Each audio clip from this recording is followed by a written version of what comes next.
The nausea hit me so hard during the second infusion that Dr. Patel pulled the IV himself. He said my body needed a break, that we'd resume Thursday, that sometimes chemo just overwhelms the system. I nodded and tried not to vomit on his shoes. My hands shook as I gathered my purse and the bag of anti-nausea meds they'd pressed into my palm. The treatment center's fluorescent lights made everything worse, made my skin look like old newspaper. David was in meetings all day, unreachable, which was typical lately. I called an Uber instead of waiting in the lobby for him to maybe check his phone. The driver mercifully stayed quiet during the 20-minute ride home. I watched the familiar streets blur past, thinking only of my bed, of darkness, of sleep. The house would be clean when I arrived. Elena had started at 9, same as always, and it was barely noon now. I let myself in through the front door and immediately heard sounds from upstairs. Footsteps in the bedroom, my bedroom. Elena always worked downstairs first, methodical, room by room. But these footsteps were purposeful, quick, not the careful shuffle of someone vacuuming or dusting. I stood in the entryway, one hand on the wall for balance, and listened to someone rifling through my life. I should have called out, should have announced myself, given her the chance to explain. But something kept me quiet, some instinct I didn't know I still possessed after months of feeling half dead. The sounds continued, drawers opening and closing, the soft thud of something being set down, not the sounds of cleaning, the sounds of searching. My stomach churned with more than chemotherapy drugs. I set my purse down silently on the hall table. The stairs seemed steeper than usual. Each step took concentration, effort, the careful placement of feet that might betray me with a creak. I gripped the banister and climbed slowly, my heart hammering in a way that had nothing to do with weakness. Through the partially open bedroom door, I could see movement. Elena's dark hair, her slim back, her hands moving quickly through the contents of my dresser. The top drawer, my drawer, where I kept nothing valuable except privacy. She was reading something, papers in her hands, her head bent in concentration. The late morning light through the bedroom window illuminated her like a painting, caught in the act of something I didn't yet understand. I pushed the door open wider. It creaked. Elena's head snapped up, her eyes meeting mine, and the expression on her face wasn't guilt. It was something worse. It was recognition and sadness and a terrible kind of pity I'd seen too often lately. Elena didn't scramble to hide the papers or make excuses.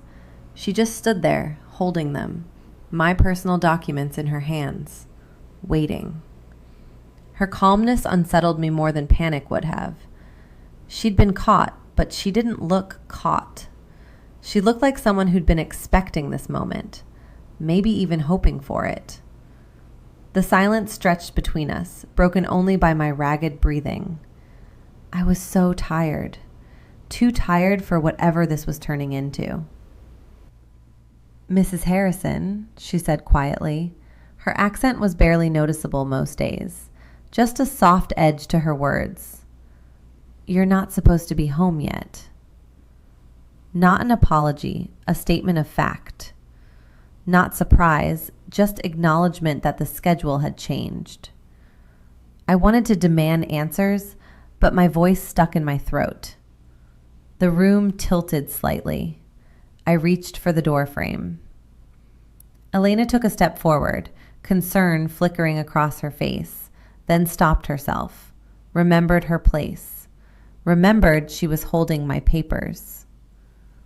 "What are you doing?" I finally managed. My voice sounded hollow, scraped raw from dry heaving at the treatment center. "What are those?" But even as I asked, Part of me recognized the letterhead, the law firm's name. The documents David had brought home 3 weeks ago, the ones he'd said were just routine estate planning because of my diagnosis, the ones I'd signed without reading carefully. Because who has energy for legal language when poison drips into your veins twice a week? Elena laid the documents on top of the dresser, smoothing them flat with both hands like they were precious, or like she was buying time. "I clean for Mr. Harrison," she said, "not for you." The words hung in the air between us, senseless at first. She cleaned our house, both of us. That's how it worked. But the way she said it, the emphasis on the pronouns, made something cold slither down my spine, despite the hot flush of nausea still coursing through me. I moved into the room, each step deliberate, and picked up the papers she'd been reading. My hands trembled. The words swam. I blinked hard, trying to focus, and slowly the legal language resolved itself into meaning. Life insurance policies. Mine. $500,000. Beneficiary. David Harrison. Spouse. Recent increase.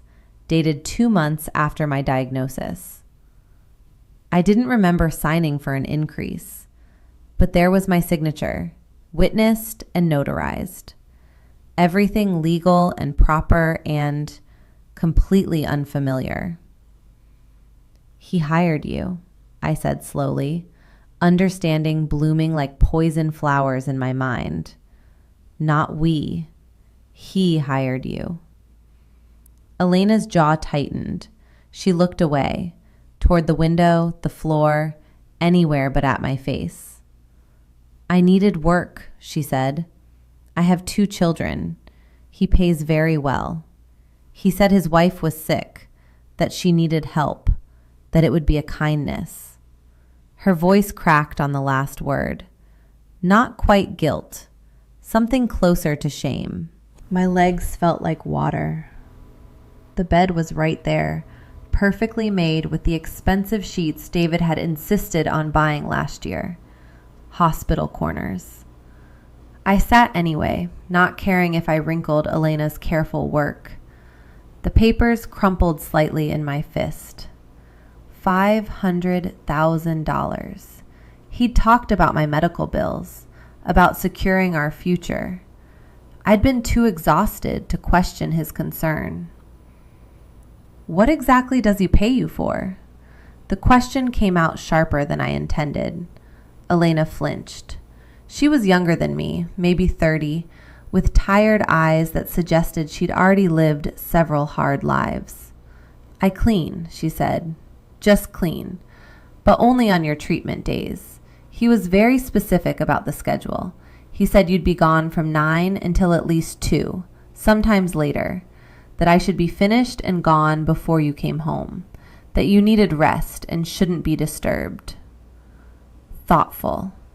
It had seemed thoughtful. David arranging for housework to be done while I was away, so I'd come home to cleanliness and order. One less thing to worry about, one less task to drain what little energy I had left.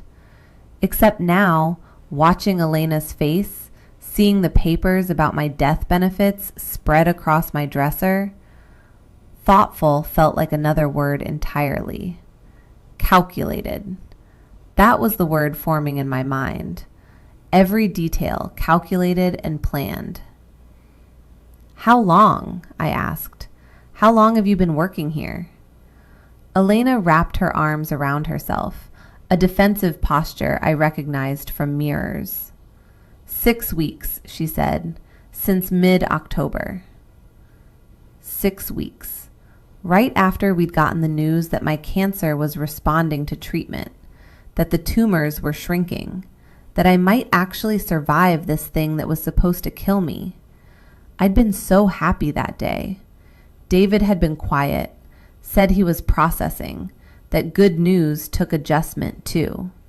And in 6 weeks, how many times have you gone through my things? I tried to keep my voice level, but fury was building underneath the exhaustion.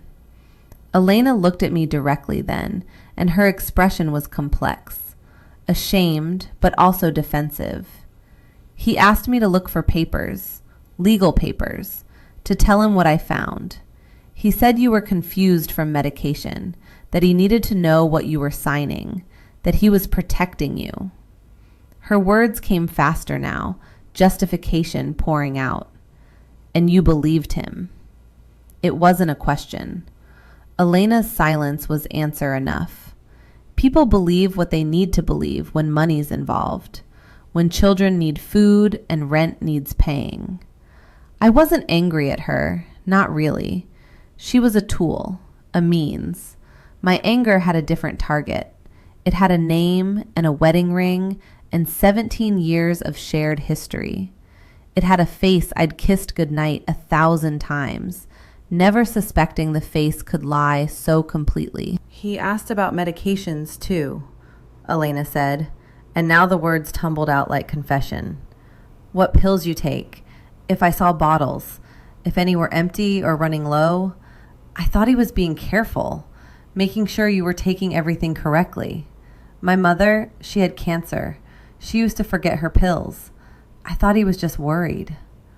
Her eyes pleaded for understanding, for me to see the innocent interpretation, the one where David was concerned husband and not something darker.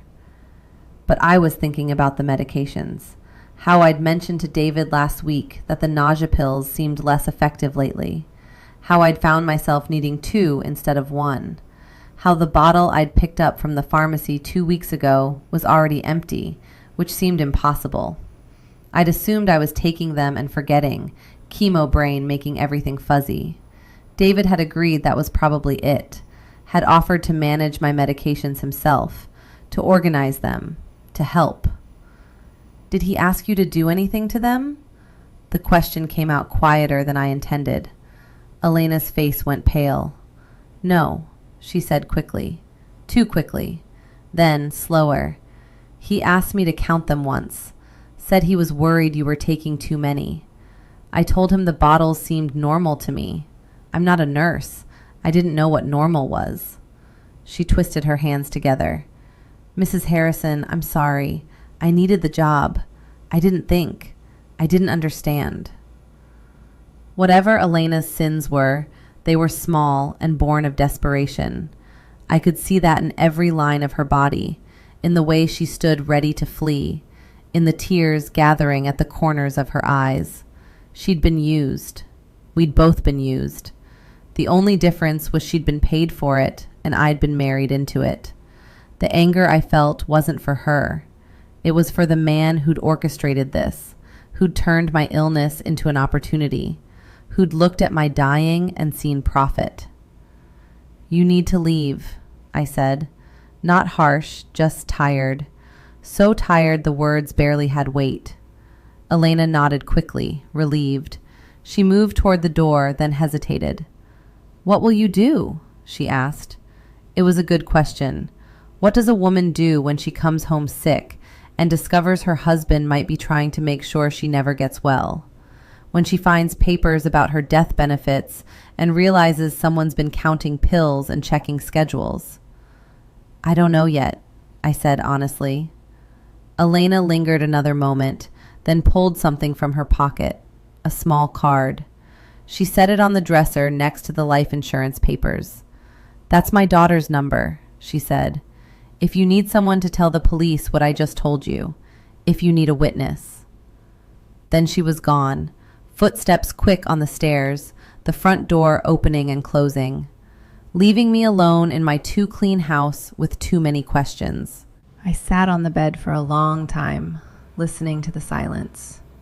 Every creak of the house settling sounded sinister. Every shadow held potential threat. This place I'd lived in for 12 years, that I'd painted and decorated and filled with our life together, felt foreign, contaminated.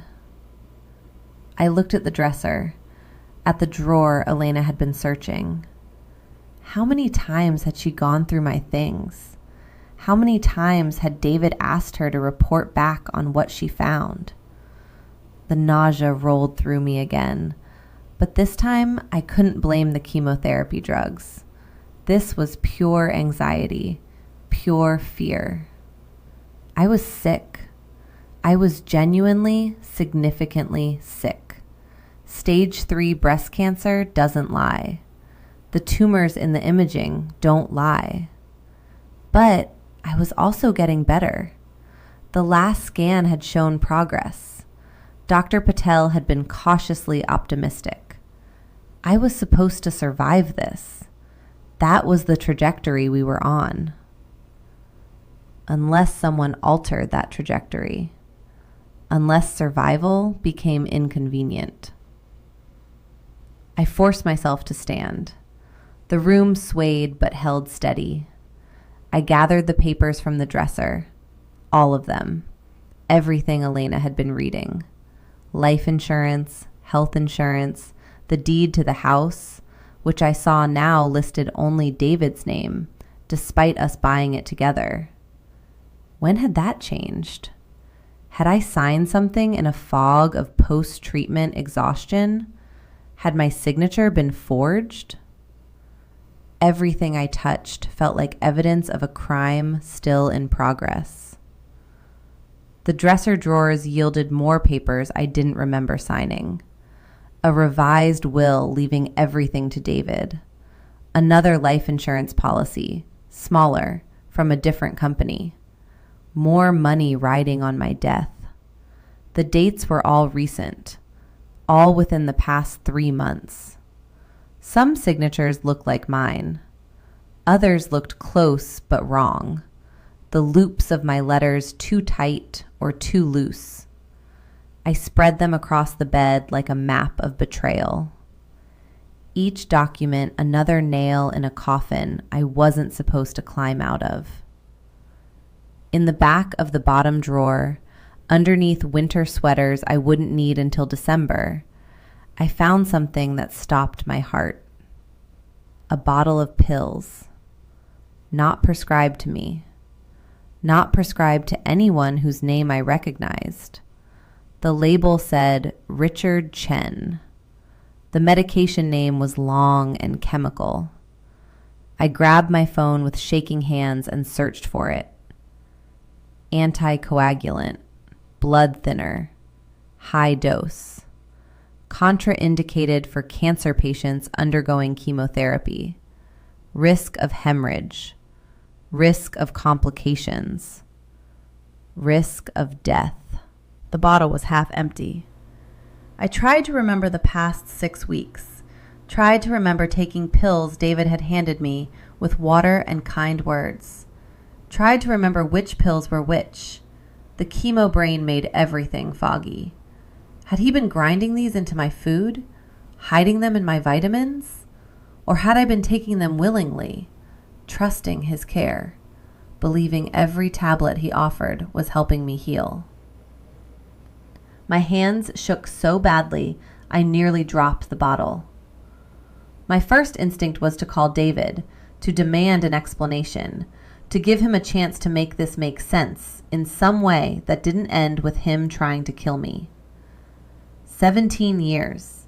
We'd had 17 years together. We'd traveled. We'd talked about children before my diagnosis made that complicated. We'd renovated this house, room by room. I'd loved him. I'd trusted him with everything, including my life. Especially my life. The phone was in my hand before I realized what a stupid, dangerous move that would be. If I called him now, told him I knew, he'd come home. He'd find me alone and weak and surrounded by evidence of his crimes. I was in no condition to defend myself, could barely stand without swaying, could barely think through the fog of poison and shock. If David was capable of what these papers and pills suggested, if he'd been planning this methodically for months, then me calling to confront him was exactly the opportunity he needed. an unexpected chance to finish what he'd started. Make it look like complications from treatment. I put the phone down, stepped back from it like it was dangerous. My head pounded. The nausea was getting worse, which might have been the chemo, or might have been whatever was in those pills if I'd been taking them. How much anticoagulant had been in my system? Was I bleeding internally right now? Was that why I felt so awful, even for a treatment day? I touched my arms, my legs, looking for bruises. Found more than I remembered having. Dark purple blooms along my inner arms. I called Dr. Patel instead. His nurse answered first, professional and brisk. I asked for him directly, said it was urgent, said I was a patient with a potential medication interaction. She started to tell me to come in tomorrow, but something in my voice must have registered because she put me on hold instead. 45 seconds of elevator music. I counted each second. When Dr. Patel picked up, his voice carried concern. He asked if I was still feeling sick from this morning. I said yes, but that wasn't why I was calling. I need to ask you about a medication, I said. Not one you prescribed. One I think I've been taking by accident. I read him the name from the bottle, stumbling over the syllables. His sharp intake of breath told me everything. Anna, are you bleeding anywhere? Any blood in your stool or urine? Any unexplained bruising? I looked down at my arms again. Bruising, yes, a lot of it. He swore softly, said I needed to come to the ER immediately, said this was serious, said it could be life-threatening given my condition. I can't drive, I told him, and I can't call my husband. Silence on the line. I could hear him processing that, understanding flooding in. When he spoke again, his voice was different. Careful. Anna, are you safe right now? Such a simple question. Such a complicated answer. I was in my own home, in my own bedroom, surrounded by my own things. And no, I wasn't safe at all. I hadn't been safe in months, maybe longer. I'd been dying by degrees and calling it love. Dr. Patel didn't hang up. He put me on speaker while he called someone else, coordinated something. I heard him say my address, heard him use words like domestic situation and possible poisoning. The clinical distance in his voice was oddly comforting. This was a medical problem now, a solvable thing with protocols and procedures, not just a wife discovering her husband wanted her dead. That was too big, too awful. But a patient with contraindicated medication in her system, that was something doctors knew how to handle. I'm sending an ambulance, he told me. Not for a medical emergency, though we will need to check your blood, but because it's safer. They'll have police with them. You need to gather whatever evidence you have. Papers, pill bottles, anything. Can you do that? I looked at the bed covered in documents, at the bottle in my hand. Already done, I said. My voice sounded strange, distant, like someone else was speaking. Shock, probably. The body's way of protecting the mind from trauma too large to process. Is there somewhere you can wait that isn't visible from the windows? He asked. Somewhere you can watch for the ambulance but stay out of sight? The bathroom, I thought. The master bathroom had a small window that overlooked the driveway. I could lock the door. Not that a lock would stop David if he came home, but it was something, a barrier, a moment's warning. Yes, I said, I can do that. Good, he said. The ambulance was 12 minutes out. He'd stay on the line until they arrived. The bathroom was cold. I'd never noticed before. White tile, white walls, white everything, like a hospital. I sat on the closed toilet lid with my phone pressed to my ear and a plastic bag full of evidence clutched in my other hand. Dr. Patel talked to me about nothing. About the weather, about a conference he'd attended last month. Meaningless words designed to keep me tethered, to stop my mind from spiraling into the abyss of what I'd discovered.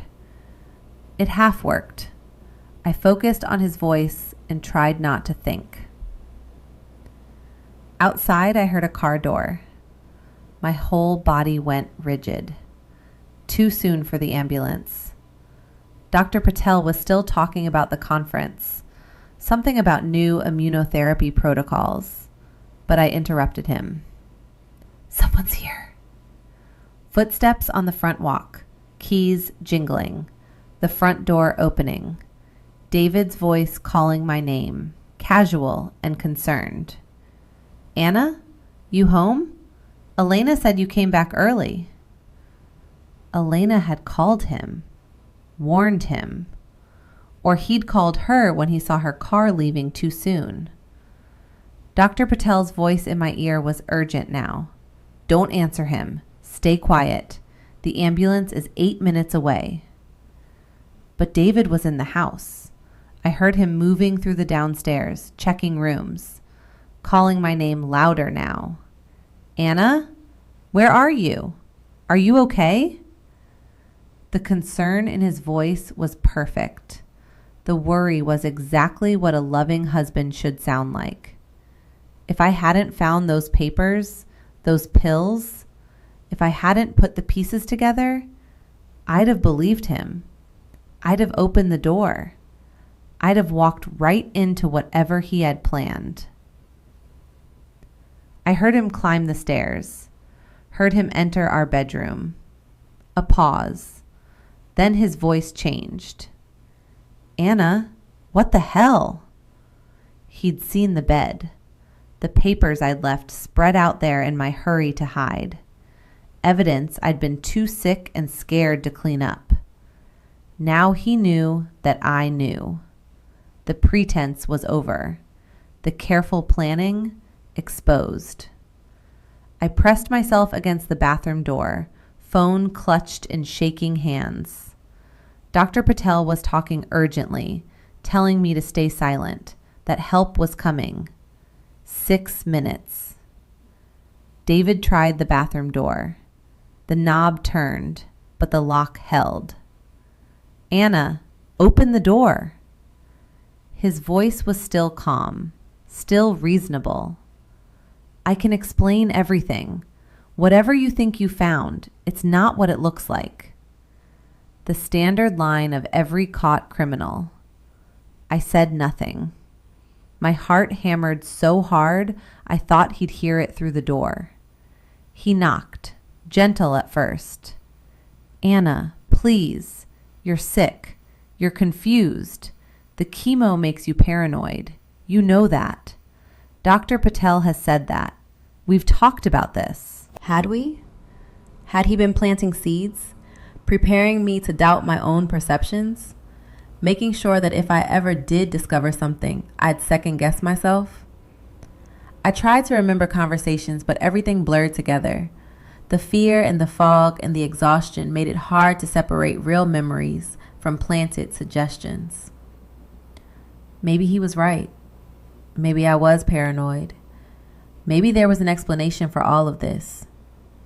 Then I looked at the pill bottle in my hand. Richard Chin. Not my name. Not prescribed to me. No explanation made that innocent. The gentleness dropped from his voice like a mask falling. Anna, open this door right now. A command. The voice he used with subordinates at work, with waiters who got orders wrong. I'd heard it before, but never directed at me. Never with that edge underneath. You're being ridiculous. You're sick and confused and making this worse. The door shook as he hit it with his palm, not breaking it down. Not yet. Just a warning. a demonstration of force. Dr. Patel's voice in my ear told me, 4 minutes. I know what you were planning, I said through the door. My voice surprised me with its steadiness. I found the pills, the insurance papers. I know about Elena. I know everything. Silence. Then David laughed. It was a bitter sound. You don't know anything, he said. You think you're so smart. You and your fucking cancer. Do you know what this year has been like for me? Taking care of you, watching you get sicker, missing work, the medical bills. You're drowning us financially. You're destroying everything we built. There it was, the truth beneath the lies. I wasn't a wife he'd cherished.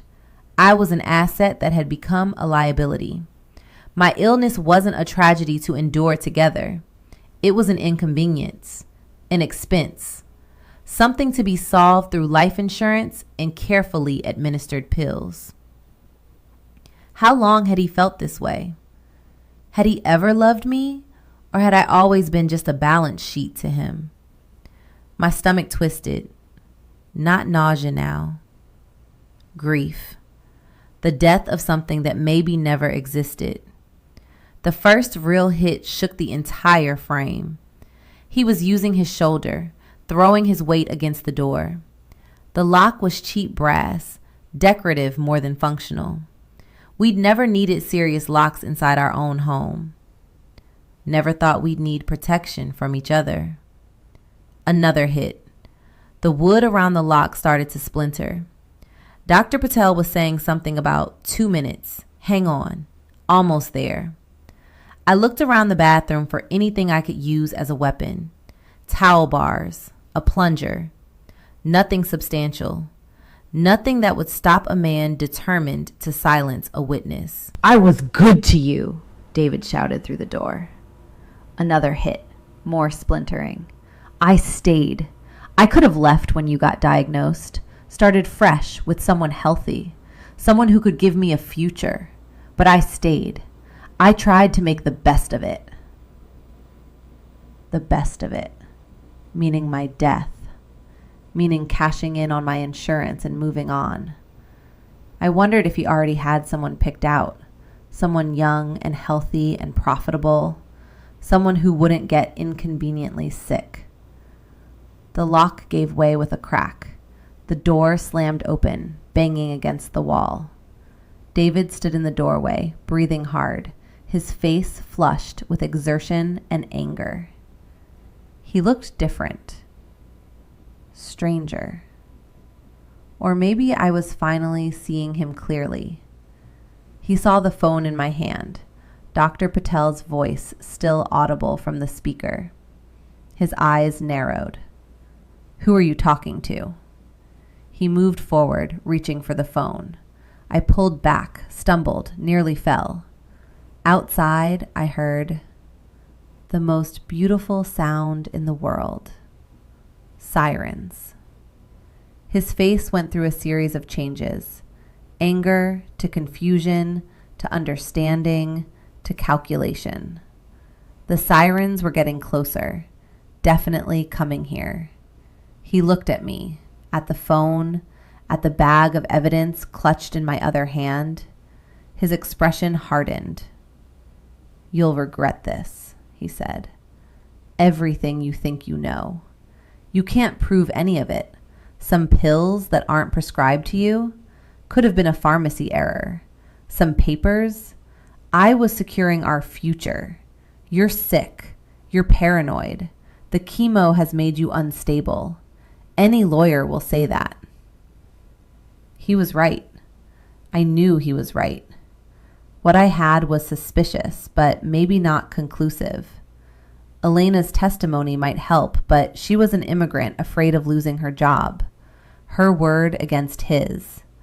And I was a cancer patient on brain-fogging drugs with documented side effects, including confusion and paranoia. A good lawyer could shred my credibility, could make this look like a sick woman's delusion. could turn David into the victim, the devoted husband dealing with his wife's tragic mental decline alongside her physical illness. But he'd miscalculated one thing. Dr. Patel heard everything, I said. He's been on the phone this whole time. He heard you talking about the pills, about the insurance, about it all.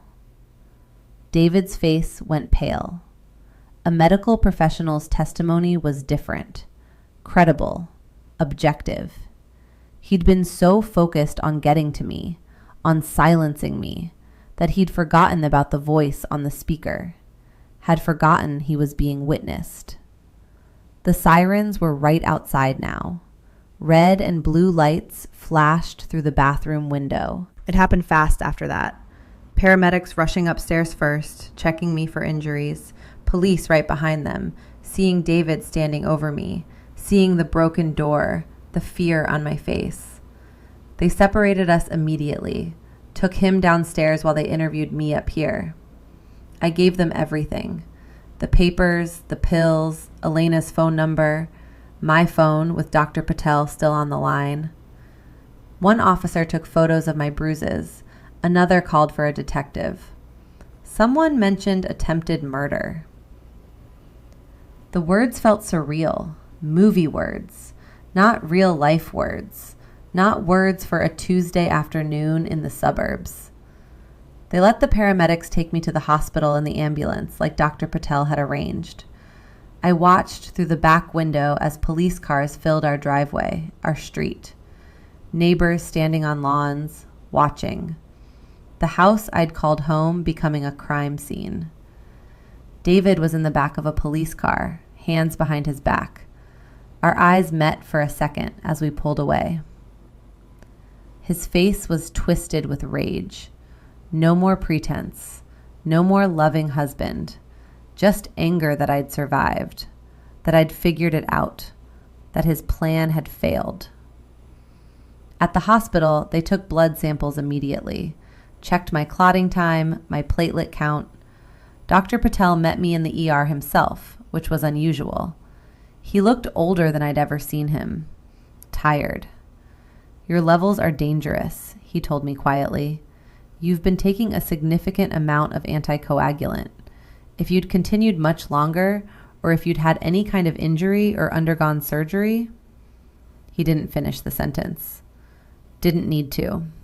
Internal bleeding, hemorrhage, death during a routine procedure, tragic complication. No one would have questioned it. The hospital became my refuge. Nurses checked on me every hour. Police officers took statements. Detectives asked questions. They'd searched the house, they told me. Found more evidence. A browser history on David's laptop, researching medication interactions and life insurance policies. Emails to Elena with very specific instructions about what to look for and report. A burner phone. Messages to someone they were still tracking down, possibly the person whose actual prescription those pills had been. Someone David knew. Someone he'd convinced to help him. The web kept getting wider. Elena came to see me on the second day. She brought flowers and tears, apologized over and over for not seeing, not understanding, not questioning. She'd given a full statement to police, told them everything David had asked her to do. She'd lose her job, she said. I told her I'd help her find something else, give her a reference, something. She'd been used just like me. Maybe she should have questioned more, but desperation makes people blind. I understood that now.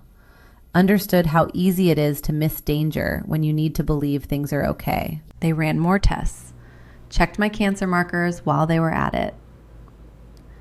Dr. Patel gave me news on the third day that made me cry for the first time since this started. The tumors were continuing to shrink. My body was responding even better than expected to treatment. Without the anticoagulant interfering, my prognosis was good. Really good. I was going to survive. Not just the cancer, all of it. The disease, in the treatment, and the husband who'd wanted me dead. I was going to live, despite everything trying to kill me. The story made the news, local first, then picked up nationally. Because it was so horrible, it was fascinating. Husband accused of poisoning cancer patient wife. The headlines were brutal. David's lawyer held a press conference, said his client was innocent, said I was mentally unstable from chemotherapy, said the evidence was circumstantial, said David was a devoted husband being destroyed by false accusations. Some people believed it. I saw the social media comments. People who thought I was lying, attention-seeking, blaming a good man for my own paranoia. But most people didn't buy it. The evidence was too damning. Elena's testimony too detailed. The pills in the house, the browser history, the insurance policies, the timing of everything. The detective assigned to my case was a woman in her 40s who'd seen too much. She told me David had lawyered up immediately, but was already starting to crack under questioning, was starting to blame Elena, to claim she'd misunderstood, to say he'd been trying to help. The story kept changing. Liars can't keep track of their lies. I filed for divorce from the hospital bed. Emergency petition based on domestic violence and attempted murder.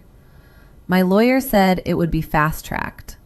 Said I'd get everything in the settlement because no judge would side with David now. The house, the accounts, everything. I didn't even want it. Didn't want anything that reminded me of him. But I took it anyway.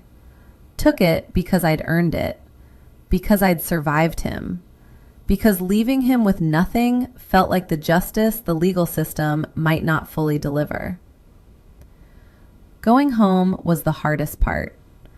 They released me from the hospital with prescriptions to counteract the blood thinners and strict instructions to continue my chemotherapy schedule.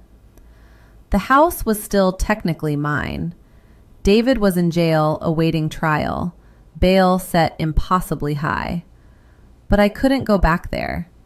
Couldn't sleep in that bedroom where Elena had found the evidence. Couldn't walk those stairs where David had chased me. Couldn't pretend that place was home anymore when it had been the site of my almost murder. My sister came from Ohio to help pack my things. We worked quickly, efficiently, taking only what I needed. Clothes, documents, some books I'd loved. Nothing decorative. Nothing sentimental. Those things belonged to a different life, a different Anna who'd believed in her marriage and her future. This Anna, the one who'd survived, needed different things. Safety, distance, a fresh start in a place that didn't smell like betrayal. My sister found an apartment across town, small, temporary, but mine. All mine. No shared history, no ghosts. The house sold fast. Scandal made it famous in a horrible way, but someone wanted it anyway. Got it cheap because of the story attached. I didn't care about the money. Took the loss and felt nothing but relief. Used part of the proceeds to pay Elena for 6 months. Gave her a reference letter that got her work with 3 new clients who actually needed cleaning, not surveillance. She cried when I handed her the check. Told me I was good. I didn't feel good. I felt scraped hollow. But I was alive. The trial took 8 months. By the time David stood before a judge, my hair had grown back. Short and different, but mine. The chemo had ended 2 months before. Clean scans. Remission. Dr. Patel used the word cautiously, but it was there. I'd survived the cancer. Now I had to survive testifying against the man I'd married. The prosecution built their case methodically. Financial records showing David's gambling debts I'd never known about. Credit cards maxed out. A girlfriend he'd been seeing for a year before my diagnosis. Young, healthy, expensive. He'd needed money. I'd gotten sick. Problem and solution. Simple math. Elena testified. Broke down on the stand describing the things David had asked her to report. The medication counts. The papers to photograph. The questions about my health, my energy levels, whether I seemed to be getting better or worse. David's lawyer tried to discredit her. Called her an illegal immigrant, which she wasn't. Called her a liar looking for attention. The jury looked disgusted. Not at Elena, at him.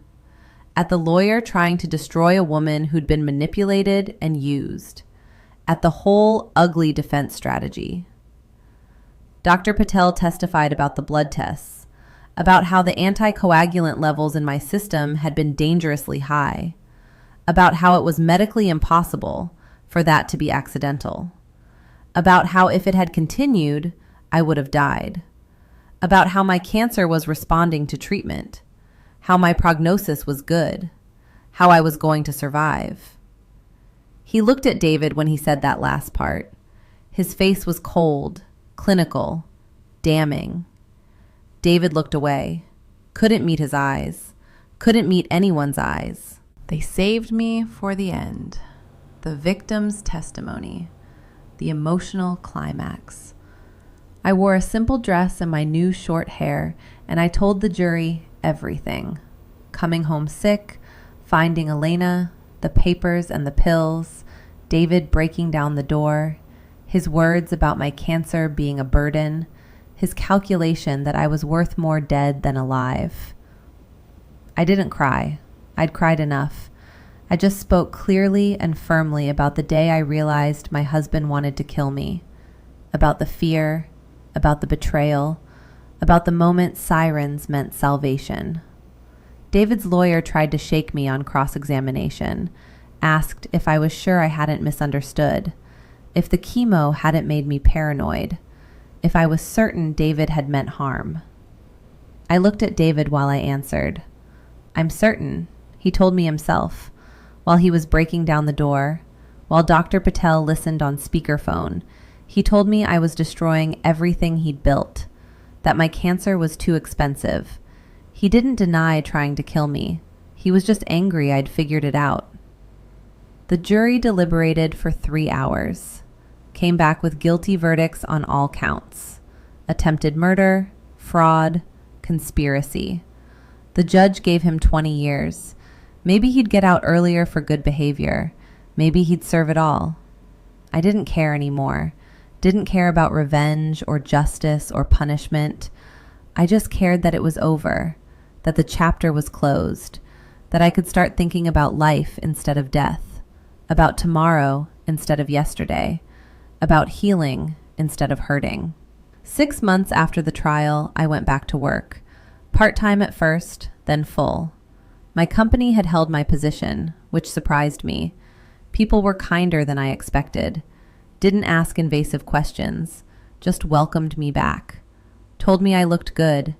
Seemed genuinely happy I'd survived, both the cancer and everything else. The scandal had faded from the news cycle. Other horrors had replaced mine. I was grateful for the obscurity, for being able to walk through the world as just Anna again, not the woman whose husband tried to kill her, just Anna. I went to therapy every week, unpacked the trauma in careful sessions with a woman who'd heard worse but never minimized mine. We talked about trust, about how I'd missed the signs, about whether there had been signs to miss, or if David had just been that good at hiding his true nature, about how I could move forward without becoming paranoid and broken, about healing the parts of me that weren't just physical, about learning to feel safe again. It was slow work, painful work, necessary work. Dating seemed impossible. How could I trust anyone again? How could I let someone close enough to hurt me after David? But slowly, carefully, I started to remember that most people aren't murderers. Most people are just people, flawed and complicated, but not evil. I went on a few dates, casual things, coffee, not dinner, public places. I told them about the cancer up front, saved everyone time if it was a deal breaker. Most were kind about it. Some even stuck around. I wasn't ready for anything serious. Might never be, but maybe was something. I saw Elena one more time. She'd found steady work with 3 families. Good people who just needed cleaning, not spying. Her English had improved. She'd enrolled her kids in a better school with the money I'd given her. She looked healthier, less haunted. We met for coffee on a Saturday afternoon. This strange connection we shared. Both survivors of David's manipulation in different ways. She asked how I was. Really how I was. I told her honestly. Getting better, slowly. Learning to trust again. To feel safe. To imagine a future. She told me she'd been in therapy too, working through guilt. Her therapist had told her she was a victim too, that David had exploited her desperation, that she'd done nothing wrong. She was starting to believe it, starting to forgive herself. I told her I'd forgiven her long ago, that there was nothing to forgive, that we'd both been used by someone skilled at using people, that survival was what mattered, that we'd both survived.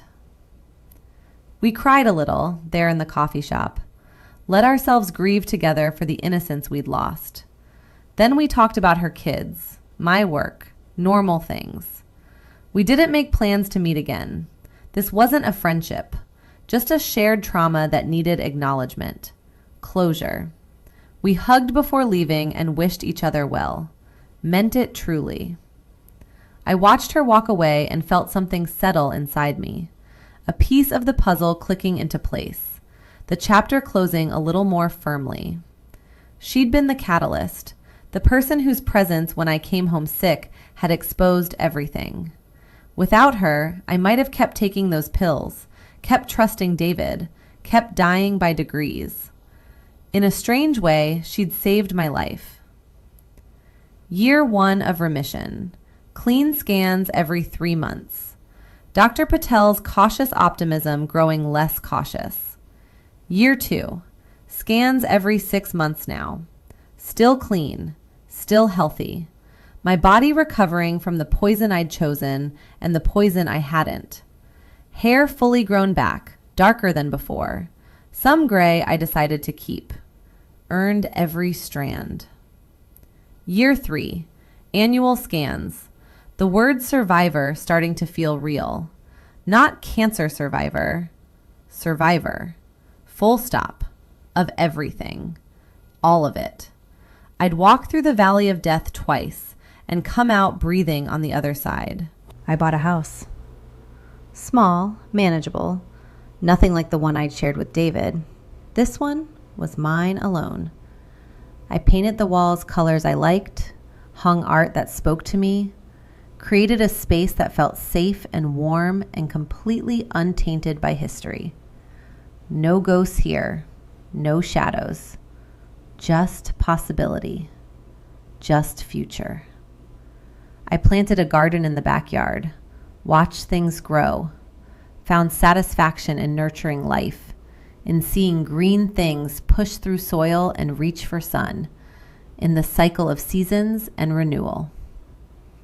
I made new friends, people who'd never known sick Anna, people who met me as I was now, stronger, wiser, harder in some ways, softer in others. I learned to laugh again, real laughter, not the careful kind. Learned to trust carefully, but not fearfully. Learned to see red flags early. Learned that survival doesn't mean being broken forever. Sometimes it means being broken and healing. Sometimes it means coming back different, but whole. Sometimes it means building a new life from the wreckage of the old one and finding it suits you better. David wrote me a letter. It came 5 years after his conviction, forwarded through my lawyer. He wanted me to know he was sorry, that prison had given him time to think, to understand what he'd done, to recognize his moral failure. He didn't ask for forgiveness, said he didn't deserve it, just wanted me to know that he was working on himself, becoming better, that he'd thought of me every day, hoped I was healthy, hoped I was happy. It was 3 pages long, handwritten, careful and articulate. It sounded sincere. Maybe it was. I'd never know. I didn't trust my ability to tell anymore. I burned it in my backyard fire pit. Watched the paper curl and blacken and turn to ash. Watched the smoke rise and disappear. I didn't need his apology. Didn't need his growth or his regrets or his rehabilitation. Maybe he'd changed. Maybe prison had transformed him into a better person. Good for him. It changed nothing for me. He'd tried to kill me, had looked at my suffering and seen opportunity, had planned my death methodically. Some things are unforgivable, not because I'm unable to forgive, but because forgiveness is irrelevant. He'd lost the right to my grace. I went inside and called my sister, told her about the letter. She asked if I was okay. I thought about it. Really thought about it. Was I okay? The cancer was still gone. My body was strong. My life was mine. I had work I enjoyed, friends who cared, a future I'd built piece by piece from nothing. Was I okay? Yeah, I told her. I am. And I meant it. The letter had stirred up ghosts, but they couldn't touch me anymore. Couldn't hurt me. Couldn't define me. I'd survived David. I'd survived cancer. I'd survived everything. I was more than okay. I was free. I started speaking about it. A victim advocacy group asked me to share my story at a conference. I almost said no. Didn't want to be defined by trauma. Didn't want to be the woman whose husband tried to kill her. But they said survivors needed to hear from other survivors.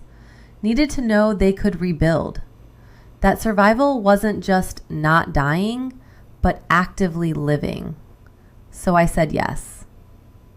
Stood on a stage in front of 200 people and told them everything. Coming home sick, finding Elena, the pills and papers, David breaking down the door, the fear, the survival, the aftermath. People cried, came up afterward with their own stories, domestic violence, medical abuse, financial exploitation. Betrayal wearing 1,000 different faces. They thanked me for speaking, for showing that survival was possible, for being proof that you could be broken and heal, that you could be victimized and not stay a victim forever. I listened to their stories, held their hands, told them what I wished someone had told me in those early days. That it gets easier. Not fast, not simple, but incrementally, gradually, it gets easier. I started doing it regularly, speaking at conferences, support groups, college classes, studying domestic violence, telling my story over and over until it felt less like a wound and more like a scar. Visible, but healed. Part of my history, but not my whole identity. Each time I spoke, I felt lighter, like I was taking the power David had stolen and reclaiming it, word by word. Like I was transforming something horrible into something useful. My pain becoming someone else's hope. My survival becoming someone else's roadmap. It felt good, purposeful, like maybe the whole nightmare had meaning after all. 10 years later, I woke up on the 10th anniversary of the day I came home sick and found Elena in my bedroom. The day my life split into before and after. I was 47 years old, 10 years cancer-free, 10 years divorced, 10 years free of David. I lay in bed in my small, perfect house and took inventory. Body, healthy. Mind, healing. Heart, cautious but open. Life, mine. Wholly and completely mine.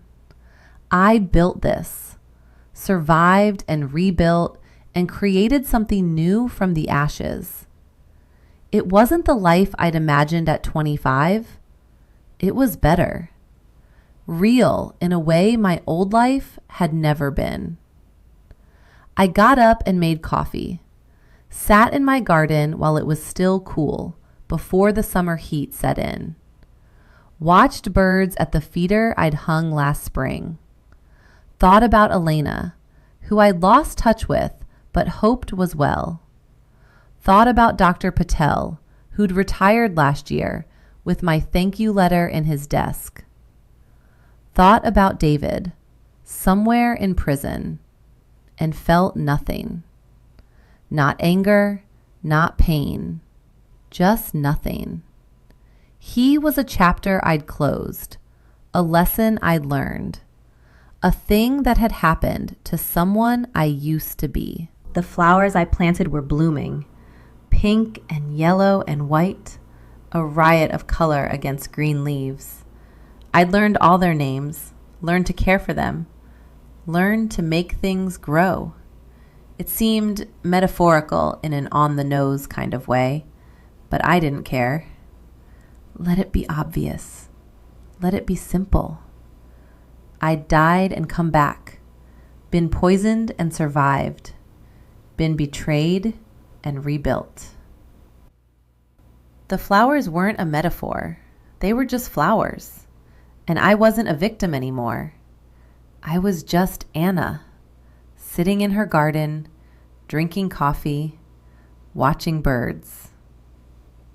Alive. Beautifully, completely, stubbornly alive.